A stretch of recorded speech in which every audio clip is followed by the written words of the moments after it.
भारतीय सेना की ताकत और युद्ध लड़ने की क्षमता पर दो देशों की तरफ से बहुत बड़ा बयान आया है। इन दो देशों ने भारतीय सेना पर बहुत बड़ा खुलासा कर दिया है।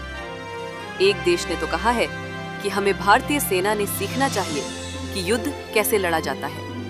वहीं दूसरे देश का कहना है कि भारतीय सेना का ऑपरेशन सिंदूर आधुनिक युद्ध का मास्टर क्लास उदाहरण है। ये दोनों बड़े बयान भारत के लिए बहुत बड़े सम्मान और गर्व की बात है। लेकिन पाकिस्तान, चीन और तुर्की जैसे देश ये बयान सुनकर अपना मुंह छुपा लेंगे। भारतीय सेना के शौर्य और ऑपरेशन सिंदूर पर जिन दो देशों ने बयान दिया है, उनमें से पहला थाईलैंड और दूसरा यूरोपीय देश ग्रीस है। आधुनिक युद्ध का मास्टर क्लास है ऑपरेशन सिंदूर। थाईलैंड की वायुसेना ने भारत के ऑपरेशन सिंदूर को आधुनिक युद्ध का मास्टर क्लास बताया है। उन्होंने कहा कि जो भारतीय वायुसेना ने किया वो केवल युद्ध नहीं बल्कि एक रणनीतिक क्रांति थी।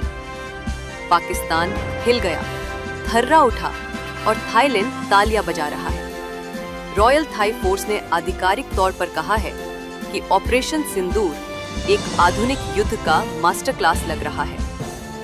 थाईलैंड के वायुसेना मुख्यालय में एक उच्च स्तरीय कॉन्फ्रेंस हुई, जहां आरटीएफ के डिप्टी एयर चीफ सोमे लिलिथम ने खुलकर भारत की तारीफ की है।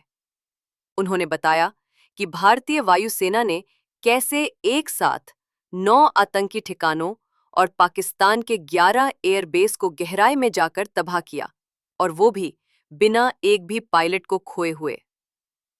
थाईलैंड ने माना कि भारत ने multi layer air defence, cyber operation और डीप स्ट्राइक रणनीति का ऐसा संगम दिखाया है जो दुनिया में विरले ही देखने को मिलता है। भारत से युद्ध लड़ने की कला सीखने की जरूरत इजरायल और ईरान युद्ध ने तुर्की के सबसे बड़े दुश्मन ग्रीस को टेंशन में डाल दिया है। यहाँ सबसे बड़ी बात यह है कि तुर्की, ग्रीस और भारत दोनों का दुश्मन है। ग्रीस के एक्सपर्ट्स, एक ग्रीस की सरकार ये सोचती है कि भविष्य में उसे किसी युद्ध में फंसना नहीं पड़ेगा, तो वो ग्रीस की सरकार का भोलापन है।